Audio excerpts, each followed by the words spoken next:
Order! Order! You are an incorrigible delinquent at times.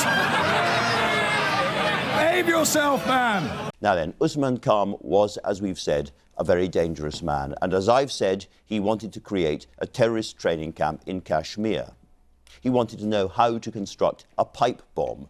And he was talking to others who were plotting to blow up the London Stock Exchange. What has all of this got to do with politics? Well, one simple question to start with. How could such a man be released onto the streets of Britain after serving only 8 years? My final guest this morning is the Prime Minister, Boris Johnson. How could it happen, Boris Johnson?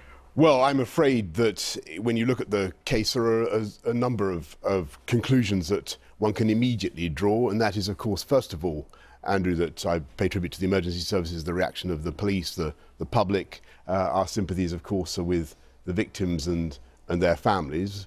But although it is very early, I think it is legitimate to look at the case in the way that you just have and to ask ourselves exactly that question. How could he be out so early? The answer is, I'm afraid, that he was out because he was on automatic early release. When the judges reviewed his sentence in 2012, they had no option but to comply with the law that Labour brought in 2008, which meant effectively... You say Labour, you've been in power for a decade. Effectively, that he was out, they had to comply with the law as it stood, and he was out in 8 years.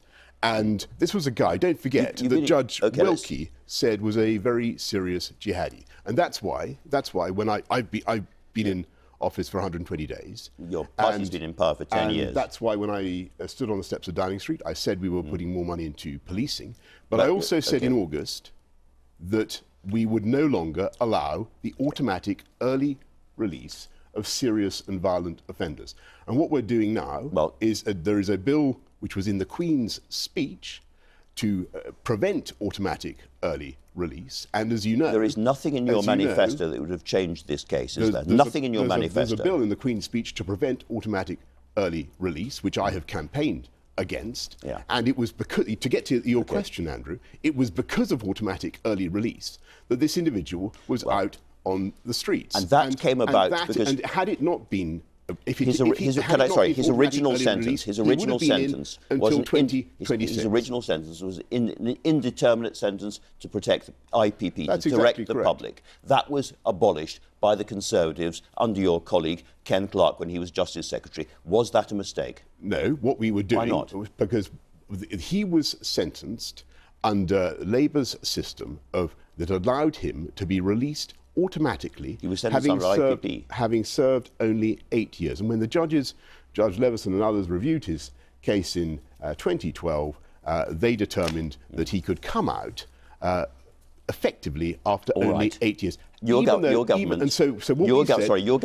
of the IPPs in 2012. You got rid of the IPPs in 2012, and here is what the Ministry of Justice said about that. He said there was going to be new determinate sentences. This will see more dangerous criminals given life sentences and others spending longer periods in prison with tough conditions on release. Absolutely. It did not happen. What we have said and what I have said since coming to office in the last 3 or 4 months is that I think this whole system of automatic early release, which was brought in by Labour, and it was under that system. You've been in power for 10 years. It was under that system. I've only been in office for 120 days. So, and by the way, you're leader of the Conservative Party, and the Conservative Party has been in power for 10 years. One of the reasons we're having this election is because we have a Queen's speech that was blocked by Parliament, amongst other things, not least Brexit. We need to get it done so that we can move forward. I think it's ridiculous, I think it's repulsive that individuals as dangerous as this man should be allowed out after serving only 8 years. And that's why we are going to change the law. We were told that he was under strict conditions when he was let out. What strict conditions were they? Well, there are a number of conditions attached to his licence, and I'm not going to go into all the details, but he had very strict conditions. I do. I've seen them. But let's be frank, they were nothing that was capable of being done could have changed the way he behaved. Licence conditions on release. It could have changed the way he behaved. The problem was that this individual should have been in prison.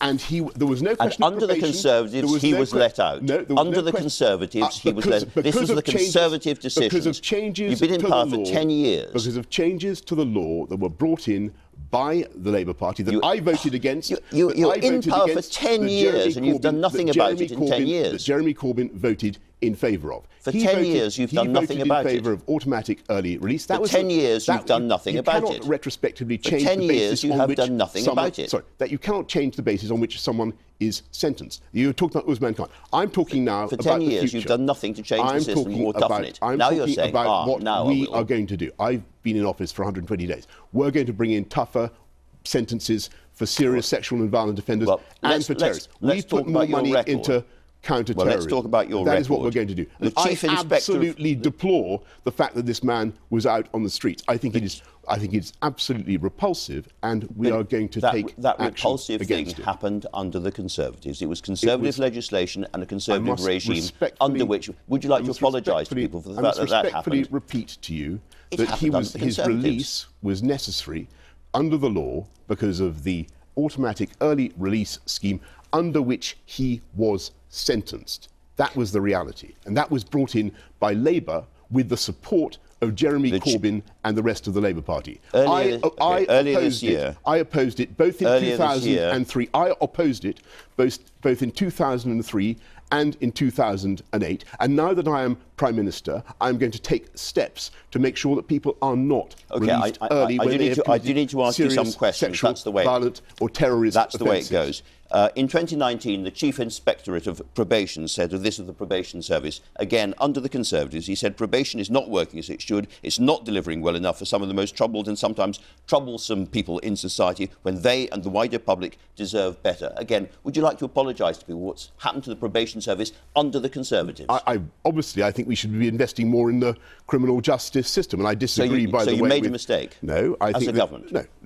Look, go back to the history of the last 10 years or so. Labour left the finances of this country in utter ruins. And we were, of course, responsible for governing sensibly. I was Mayor of London for most of that period. But the Conservative government, yes, of course, it governed sensibly and prudently. What we're doing now, under this new One Nation Conservative administration, it's a new we are administration, investing. Is it? Yes, and we are. It is. It's really new in our approach, and it's new in the way we will tackle the issues of public service. We're investing massively in the NHS. You are asking for a fourth Conservative term. Policing. Yes. You can't shrug off the record of the Conservatives as you do that and say somebody else, not me. No, you can't do that. No, of course not. But don't forget, Labour said there's no money left in 2010. They had a letter saying that they'd effectively bankrupted the economy. Now, after some prudent and sensible management of the economy, we are putting huge sums into our NHS, into policing, into tackling terror, by the way. I disagree with Shami Chakrabarti, and I disagree with Jeremy Corbyn. I'm sure you do, but let me ask you about sentences for these people. I believe they deserve condign punishment, and that is what they will get. Let me ask you about Mr. Khan and what happened there. First of all, again, what are the conditions? People need to know what are the conditions that he was obliged. Well, there were various conditions under which he was obliged to. He had mentors. He had restrictions on his mobile phone. He had restrictions on internet access, and so on.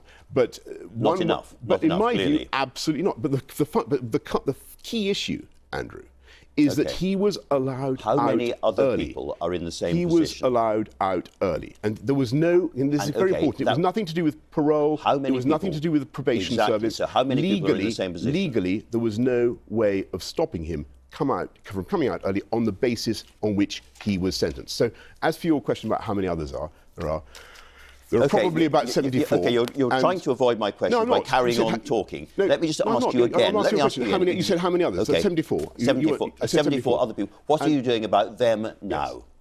What we're doing there is we've taken a lot of action, as you imagine, in the last 48 hours I don't want to go into the operational details. But you can give people an indication. Well, I'm sure people can imagine what we're doing to ensure that the 74 other individuals who've been let out early on the basis of this Labour change to the legislation, they are being properly invigilated so to ensure there is no threat so when to you the heard public. this, and we took that action. So when you heard this, you were concerned that this kind of thing could happen again and again and again, given the number of people who are getting out now? Well, I do think there is an issue, as I've said, about automatic early release. I think it's wrong for serious sexual offenders. I think it's wrong for violent offenders. I think it's wrong for terrorists. And so I disagree with Jeremy Corbyn and Shami Chakrabarti when it comes to having shorter sentences for these people. And you've got a new regime, but it's only happened in the last 48 hours. It's not in the manifesto. It's not something you were talking about before this happened. You've had 10 years in government to get this regime for violent criminal terrorists right, and as a government, you have patently failed. No, we've obviously invested a great deal in counter-terrorism in the spending review. We put another 160 million into counter-terrorism. We support MI5. Hasn't worked though, has it? We support, and by the way, Jeremy Corbyn has said he would disband MI5. Hasn't worked. Get back to my point. Go back to the record. The reason this killer was out on the streets, was because of automatic early release, which was brought in by a left-wing. And you had 10 years in office to do something about it, and you didn't. But 10 years. Not in the case of this individual, because after all, he had been sentenced under the existing law in 2010. Well, that was the reality, and you should acknowledge that. Let's look at what's happened to him. You can't go back. Let's look at what's happened to him in the last 10 years, where he was in the last 10 years, which is in the prison system, which has been pretty much disastrous under the Conservatives. Let's go through a few figures. Suicides under the Conservatives in the prison system up by 50%. Assaults on staff tripled in that period. Prisoner assaults doubled, self-harm more than doubled. And that is why this new Conservative administration, Andrew, is putting £2.5 billion into our prison service. It's not a new Conservative administration. It is the Conservative Party, which has been in power for 10 years. But we take a different approach. So it's not the Conservative Party that we look back at. I'm a new Prime Minister. We take a different approach. We're putting £2.5 billion into our prisons. We want to have, unlike Shami Chakrabarti, we want to have an extra... Tories doing all this stuff for the prison service.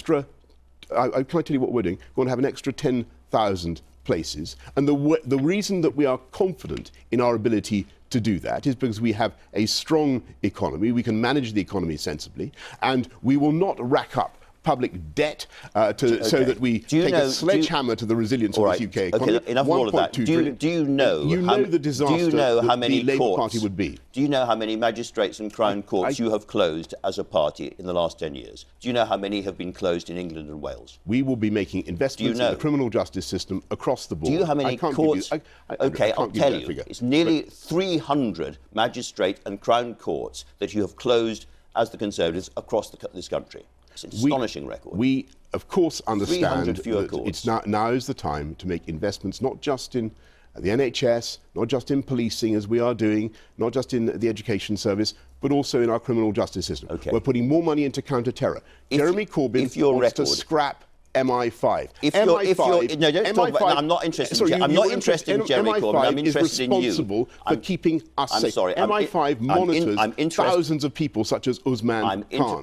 I'm interested in you and your record. The record on prisons is appalling. You mentioned the NHS. You have, again, a terrifyingly bad record on the NHS. The highest number of patients on waiting lists ever. The worst performance on record for treating people within 18 weeks. The worst A&E performance since targets began. Missing targets again on cancer patients being seen. That is a terrible record. The NHS is doing a fantastic job under terrific pressure. And I do not for 1 minute deny all of those things are true, are they not? I do not for 1 minute deny the pressure that the NHS is under. But that is why we are so determined to make huge investments in the NHS. The largest in modern memory, £34 billion.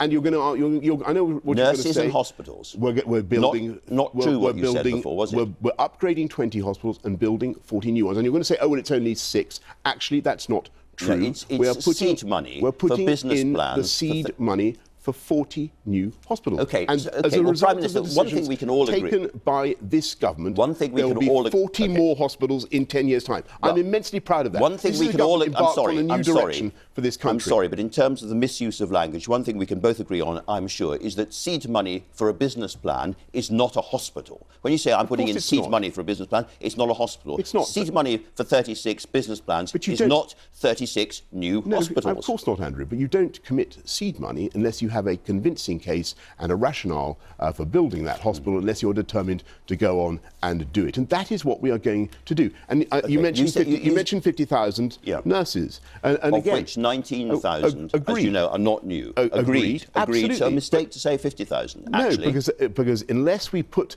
that investment in now, there would not be 50,000 more nurses, because the 19,000 that you correctly identify would not be retained in the system. Now, all this we want to get on and do. We have a fantastic agenda for this country. I want to have tougher sentences for serious violent criminals. I want to be investing in our NHS. I want to take this. Well, we're a very ambitious You said government. the NHS was under huge pressure, and that's right. And one of the reasons is the huge pressure of social care. Here's what you said outside Downing Street very, very soon after you first became Prime Minister. You said, my job is to protect you and your parents or grandparents from the fear of having to sell your home to pay for the costs of care. Yes. And so I am announcing now, on the steps of Downing Street, that we will fix the crisis in social care once and for all with a clear plan we have prepared. Where is that plan? Yes, well, I'll tell you. First of all, and we will fix the crisis in social care, and you're absolutely right, that the interface between the NHS, who do an incredible job, and the social services and local councils is one of the most difficult areas of care. So what we're doing is we're investing, first of all, this new government's put 1.5 billion in to help local councils. Yes, that's not a plan. But that's greatly, it does a lot in the short term. Then every year for the next 5 years, we'll put an additional 1 billion in, so that we can recruit the carers that we need, so that local councils are helped, and £1 billion is useful. I accept that the full plan needs to be developed, Andrew. And so when you said you've got a plan, you haven't got a plan, had you? Actually, I think there is an emerging national consensus about this, and that we are getting ready for, as it were, a Beveridge moment in our country, when people understand that we do need as a nation to tackle this issue. And what we want to do is to reach across politics, to bring people together, to take the toxin. So you want to go to the Labour Party, you accuse of being wild Marxists, and get them to agree something with you? You want to go to the Liberal Democrats, who you don't agree with about tax, and get them to agree? There are plenty of things we don't agree about, but I think on this issue... On this particular issue, they want to raise a penny on income tax. I think on this issue there is a growing national consensus, and it will be important to work on that issue together. And what we will do is we'll ensure we have no one who is forced to sell their home to pay for the cost of their care, and everybody will have dignity and security in their old age. Those are great aspirations, can I just make but they're not a plan. Those are great aspirations, they're not a plan. You said you had a plan, and you don't have a plan. Let's move on. None of those things, Let's move on to something entirely different. None of those things are remotely achievable unless we get Brexit done and move this country forward. And forgive me for repeating it, but it is absolutely true. As everyone can hear right now, you're a man who enjoys using words. You're a very literate man. You had wonderful libraries when you were growing up. You had wonderful libraries at Eton and Oxford. Does the rest of the country deserve to have very good libraries as well? It certainly does. And if I look at the So why have you closed 500 libraries around the country? I'm afraid, well, very often local authorities, and yes, we want to be spending more, we want to be supporting local authorities, but some local authorities have been able to manage their finances so as to open libraries. I'll give you the example of my own borough of Hillingdon in West London, where they've opened libraries in the last around the country, 5 years. 500 have gone because of a halving of the budgets for local authorities. 500 and swimming pools. And I love libraries, and I want to see them properly used, and they perform a fantastic variety of services for the community, and they're wonderful, wonderful places. I want to invest in libraries, but we can only do that when we get the economy really motoring, and at the moment we have a huge drag anchor on this country, which is why we're having this election, which is our inability to get Brexit done. I'm going to come on to Brexit in just a minute, but you voted for the freeze in in-work benefits. Now, partly as a result of that, there are more than 4 million children in this country living in poverty. Are you proud of that? We're ending that freeze, as you know. So you freeze it for 10 years, and now you say we should be grateful because it's ending. Actually, there are 400,000 fewer children in poverty than there were in 2010. We are taking steps to alleviate poverty. The gap between rich and poor has actually diminished. But Andrew, I'm not going to hide it from you that this is something that I care about and I want to see progress on. Well, that's why we need to see some progress. That's why we're lifting the living wage by its biggest ever increase. That's why we're cutting taxes for people on low incomes, income tax after 10 years for 31 million people. And I know you don't want me to talk about all right. the risk. So let's come on to what you want. Let's come on to what you want to talk about until a real risk, which is the risk is that you have a Corbyn-Sturgeon coalition that would put up taxes. Okay, we're talking as they have admitted. Please listen to my questions because we're talking about you. People on low incomes as £20,000 a year. Can you try to listen to my questions because we're talking about you and your government. Yes. On Brexit, will there be tariffs and checks on goods moving from Northern Ireland into Great Britain? Absolutely not. Absolutely. That's not what your Brexit secretary says, and he's looked at the law and he says there will have to be checks. No. So Stephen Barclay is wrong about that. The beauty of our Brexit... Stephen Barclay is your Brexit secretary. Yes. He said the exit summary declarations will be required in terms of Northern Ireland to Great Britain. There will be no He's wrong tariffs. about that. No, absolutely. There will be no tariffs and there will be no checks.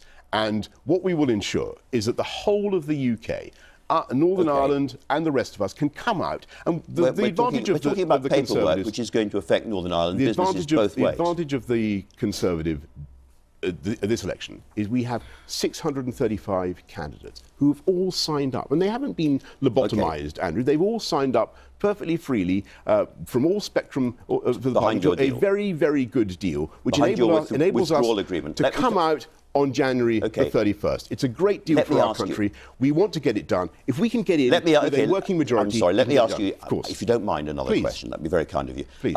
In your withdrawal agreement, which you've negotiated, how many EU directives and regulations are going to apply to the people of Northern Ireland that don't apply to the rest of us? How many?